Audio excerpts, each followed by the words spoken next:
Well, hello, Kelly. Thank you for joining me today. Good morning. Hello, Erica. How are you? I'm well, really excited about an opportunity to reflect on our work. It's been a really exciting year, lots of change in lots of many ways, and some really exciting wins for the Women's Fund. And so it's been such an honor to work alongside you this year, to get to know you and your passion for women and girls in our community. And so thank you for joining me today just to sort of take a look back and sort of set us up for what's to come. Absolutely. I am also just, I can't believe it's like we're rounding up at the end of the year. And we've had so many things that, despite all of the challenges of this pandemic, and whether it was personal or just everybody's had some extra challenge this year, it seems like. And so it's really nice to be able to celebrate and chat together, even if it's not in person. Well, great. Well, Kelly, I know who you are, but would you mind introducing yourself and telling us a little bit about your journey with the Women's Fund? Absolutely. My name's Kelly Allen, and I'm the managing director at Q Strategies, which is a PR firm here in town.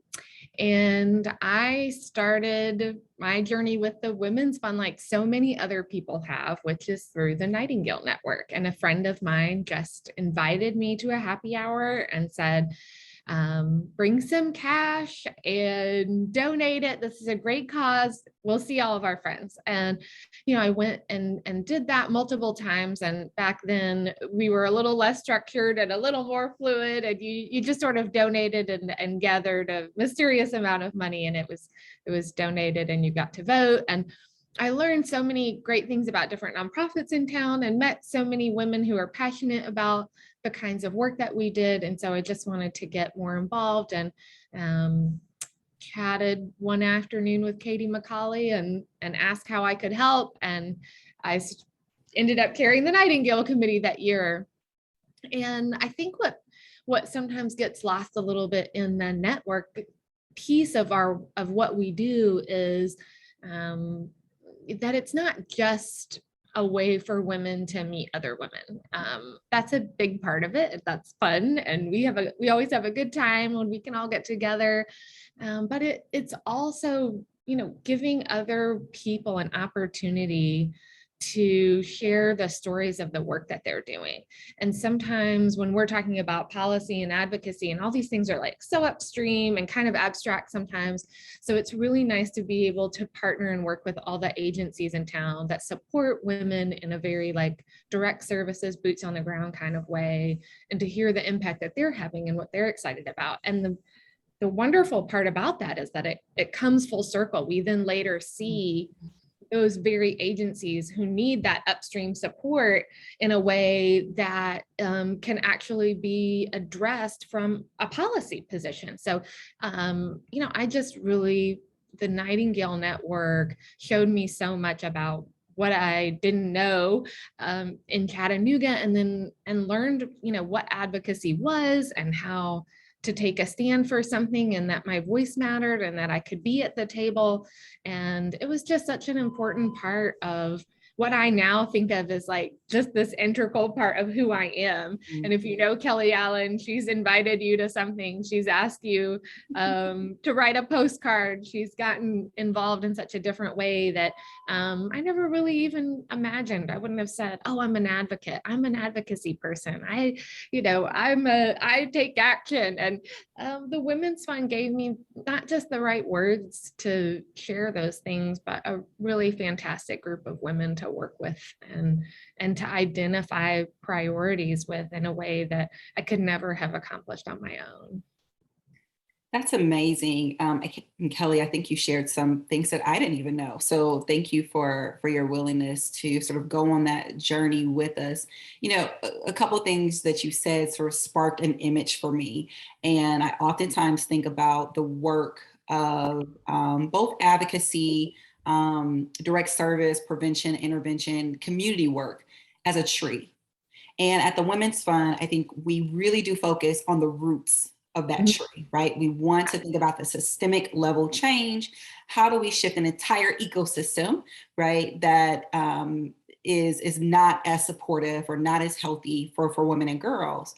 What I love about the Nightingale Network is it allows people access to the fruit of the tree, right? And so it also gives you a little bit of a taste into the actual issues that are being perpetuated in our community based on these roots.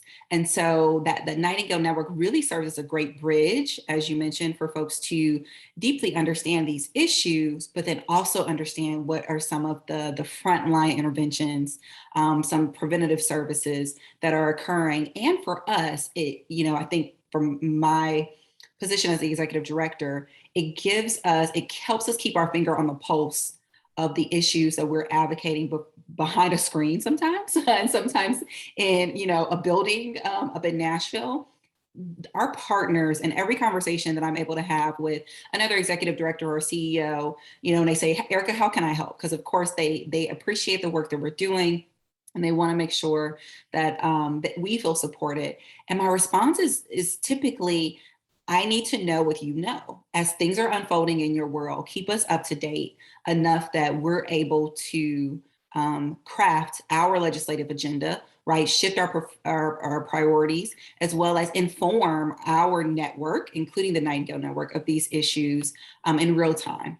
So thank you for highlighting that. One thing that I don't think you did mention, that Nightingale Network really serving as a pipeline for your then leadership and engagement with the Women's Fund. And so that is something that I'm looking forward to building out a little bit more intentionally. What are those access points for women who are coming, some to network, some to better understand community, some to get involved with other nonprofits? Then how do we retain you as amazing talent and leaders and thought partners with the work of the Women's Fund?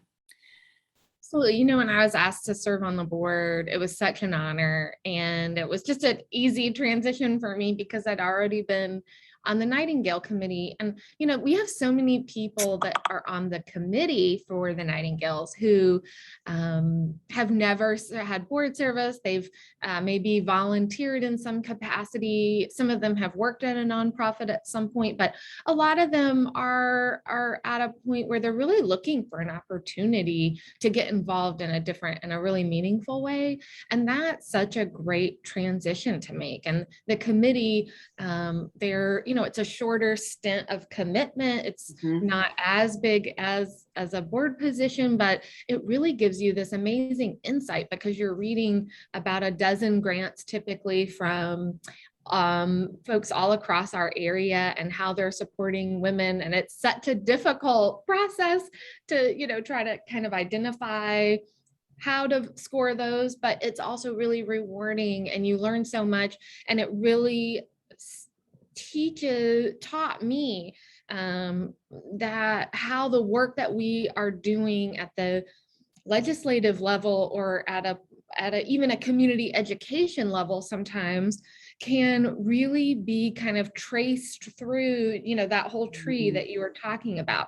And then saying, like, if we awarded the grant, if this was a finalist, if they won the grant, and that work that they are doing directly impacts a project that we're working on. And so I had, a real unique experience, I think, to join the board and immediately serve on executive and chair the Nightingale Committee. And so I got this very comprehensive, very quick learning circle for the Women's Fund. And then from there, I had said early on, I want to be really involved with the Women's Fund, but I want it to be different than my day job. And that has been a really rewarding part of the work that I've been able to do. And so then moving to vice chair and secretary, and now this year serving as board chair has been such an honor. And every person that I've been able to work with or connect with or had an opportunity to talk with, whatever their understanding of our work is, and there's always questions the whole process of what we go through, reading, with the staff and interns, and looking at over 1,000 bills at the beginning of the year, and identifying just a handful that we can, that have really not been championed by anybody else, and that we can be at the table and talk, really passionately to the people who need to hear it, and then kind of bring all of our troops together and say, is this important to you? Yes, okay, we want to take action. What does that mean for each of us? I think one of the things I really love about the Women's Fund is it's one of the easiest organizations to get involved with and take action. You don't have to go to their office and fold envelopes, or stuff envelopes and put stamps on, or answer phones, or there's no set schedule. If you can spare 5 minutes to make a phone call on a Monday or a Tuesday morning, you can be involved in the Women's Fund. You can be a volunteer. You can be an advocate. And that was just like such a big thing for me. And so being able to be in that group and sit at that table and talk about these issues and learn all of these things from the amazing staff, and listening from, to Janine present like how these things work. And even if I don't have a legislative representative on a committee, I can still call those other committee members. It doesn't have to just be my district. How few calls actually get made, and that every call counts. I mean, all the things that we've said before, but it's such a exciting process, and it really gave me a sense of purpose and accomplishment that I was really looking for in my life, to say, I don't want to just donate, and I do want to donate, and I do donate, but I don't want to just donate, and I don't want to just volunteer in a way that is me doing my day job, but for a nonprofit. I really wanted to do something that was like an action-driven,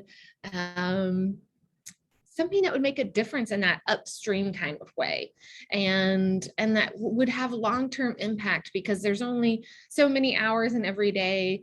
And what could I do that would make a difference in the big scheme of things for women and girls? And I've found that over and over and over again in the Women's Fund. And I can't thank you enough for being here and serving with me this year. And even though we haven't got to spend as much time together physically in the same room or over coffee as I would like, it's still been such a year of wins and accomplishments, and I'm so proud to be part of it. It has. Kelly, that was so inspiring. And speaking of our year of wins and success, one of the things that comes to mind for me is our forum with CWLI. That was such, I think, a power play on behalf of organizations that serve and intentionally center women and girls in our community. We keep talking about this tree, right? The roots and the fruit. I consider our proactive piece of legislation this year that passed, that, if you haven't had a chance to listen to any of our advocacy recordings, I really encourage the folks who are listening to go back and listen, because it really walks through, one, how we even identified that period product liability was a challenge, right? And we think about the impact of COVID on our community. And it took only just a few questions to our partners, and we recognized that the product supply was drying up for women and girls who are most vulnerable in our community. And it was because of a bottleneck based in liability. And so being able to then not only write a piece of legislation, have someone sponsor it, and then for it to pass unanimously, and then fast forward, 3 months, and we receive 8 million tampons from a distributor, right, to give to our partners across the city. I mean, wow, what an accomplishment. What a testament to the impact of this work. And so those are 2 highlights for me. I'd be really curious to hear if there's something that stood out this year before we wrap up and talk about sort of what's next and ahead. What are some of the things that you're really proud of this year? Oh, there's so many things, but I'll pick a couple. One is, I think we have all in the past year and a half really had so many moments of the work that women do is vital, not just to the economy, not just to any individual household, but so important and often invisible.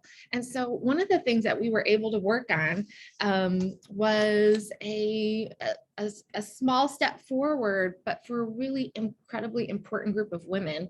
And that are some direct care professionals who are employed by contracted agencies at the state level. And it really came to our attention that these women were not getting the raises that other individuals were. And this is a group of women who are doing direct care services, really hard work that is incredibly important, not just to the community, but also to these individual families that need care. And I think a lot of us have gone through, something with a grandparent or a parent, and seen how vital and important these services are. And so these were almost all women who are in these positions.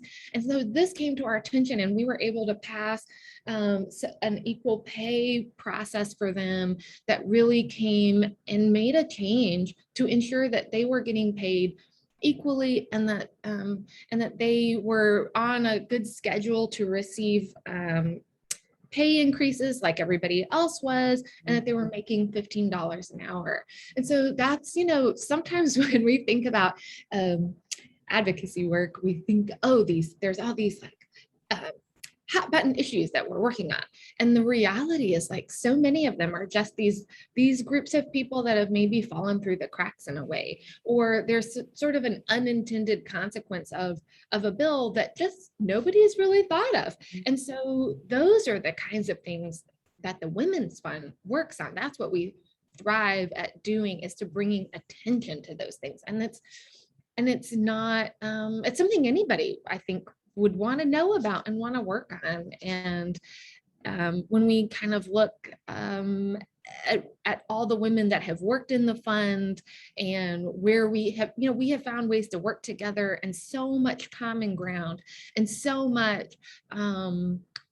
many ways that we can champion women together that are really meaningful in the state of Tennessee. Another one that comes to mind isn't even our project, but we have a relationship with the Child's Advocacy Center here, which does incredibly important and difficult work in our community. So if a child comes forward at, say, a school, or in an aftercare program, or through another agency, and that there is a question that this child has been sexually molested, this is the group that takes care of those children and does the interviews. And thinking about having to go through that trauma, they are able to facilitate that in a meaningful way. They work directly with law enforcement to reduce the number of times a child has to be interviewed. And I know all of this because they won the Nightingale Grant one year when I was on the committee. I had no idea. I'd never heard of them. I'd kind of seen the sign, but I didn't really understand the value that they bring. So a child who might be interviewed 10 times about a traumatic experience may just be able to be interviewed once or twice with them, and in a place that's safe and has a welcoming environment, and that's really catered to them with a child psychiatrist. And I mean, just such amazing work. And they reached out to us this last year and said, we have a problem. We have identified that there's a bill that has one of these unintended consequences in it, and it is to basically kind of to make a change in the law that people who bring sex abuse cases forward could be identified. And there's no, that would apply to minors. There's no exception, no matter how young you are. And that was heart-wrenching to me. And I just said, we have to take action about this. And I think I made more phone calls about that project, every single, like making sure every single committee member that I've called and sent my notes and all of these things. And, we were able to stop that in committee. And again, like, not because, because nobody had really thought about it, I think. And so many people came together to make that pass. And it was just a really joyful moment for me. And I think because I already knew so much about what they were doing and how important their work was, it was an easy choice to make. Mhm, mhm. Thank you for that, Kelly. And you highlight something that is oftentimes overlooked. It's not just the explicitly harmful Mm, bills. yeah, It's absolutely. truly sometimes the bills that leave the loopholes, and the loopholes that we thought we closed, right? We thought we tightened up. Um, and for our organization, I think not only having amazing partners like the Children's Advocacy Center, who, Kristen shared with us as a part of Voices. They've just been so wonderful. I think that was actually one of the first buildings I toured when I moved to Chattanooga. Understanding the value that we each play in relation to really seeing change in our community. So internally for us, as we think about ways in which we can continue to be great partners, like the Children's Advocacy Center or the YWCA, who's one of the bills that we partner with them on this year that I was excited about was around training beauticians and barbers to recognize signs of abuse. And again, something that I actually had this conversation with someone the other day, and they were like, why beauticians and barbers? And Yeah. similar to you, right? Like I have a little bit of a passion and a history when it comes to domestic violence. I actually used to work for the YWCA in Nashville. And so my ears, right, are a little bit differently attuned to understanding DB in our community. It is well known that one of the few places that women or men continue to be able to go, and sometimes without their partner, is usually to the beautician or the barber. For all the reasons that we could guess or not, that becomes a safe space. Mhm. And oftentimes they are one of the few individuals that will, as consistent as possible, be able to have contact with someone who may be in a dangerous situation. And so being able to equip those individuals to be able to recognize the signs, right, and then know where to turn is one way that we start to really wrap our arms around as a full community. What does it really look like in me to shift the reality for women and girls in our community? So with all of that, one of the things that I'm excited about moving into 2022 is that we will be expanding not only our staff, but also sort of deepening our operations. And so getting, much more succinct in the way that we're able to operate, providing some opportunity for growth for some of our staff to really walk in the fullness of their gifts and talents so that we can better execute our mission.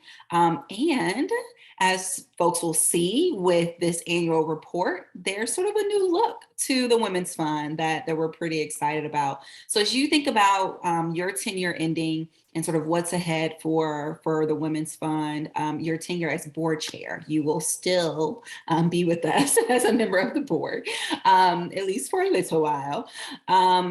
Tell us what you're excited about that's on our horizon as we grow and evolve into, our next best self as an organization.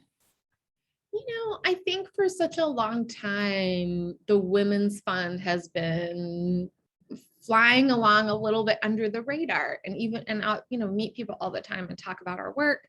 And they all say, oh, I didn't know that. I've never heard of you, or I didn't know that you were doing this work. Or I've heard of the Women's Fund, but I just thought that you did grants for women, organizations that support women. And so I think, watching you partner with other organizations this year, watching the board expand and really tackle that has been so important to me.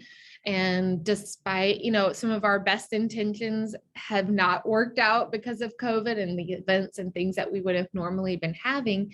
And yet I have found so many opportunities this year to continue having those conversations and making those introductions. And so having you in this role and full-time moving forward in a way that highlights this organization and the essential work that we do, that is really incredibly unique, not just in Chattanooga, but also we're championing projects that impact the whole state of Tennessee. And so I'm most excited, I think, just about seeing this new brand come out, being having resources dedicated to more communication, which of course is close to my heart anyway, but knowing how impactful those things can be, and then just looking for new ways to engage with women who I think are really interested in what we do, but maybe have just not been in the right place or the right time to see how they could get involved, or to see that their actions can make a difference. And I just, anybody that's watching this that has felt maybe a little like, I don't know if it's for me, or I don't know if I can make, a big enough commitment or time commitment to make a difference, I just want to encourage you to keep interacting with us. If you respond on 2 or 3 bills that are just ones that are really important to you over the course of a legislative season, and make a few phone calls, it really does make a difference.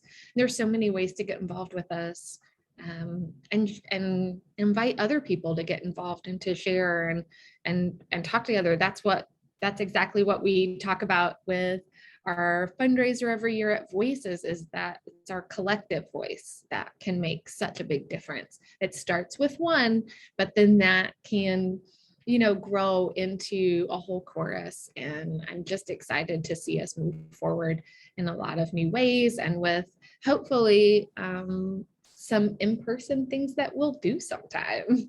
Hopefully.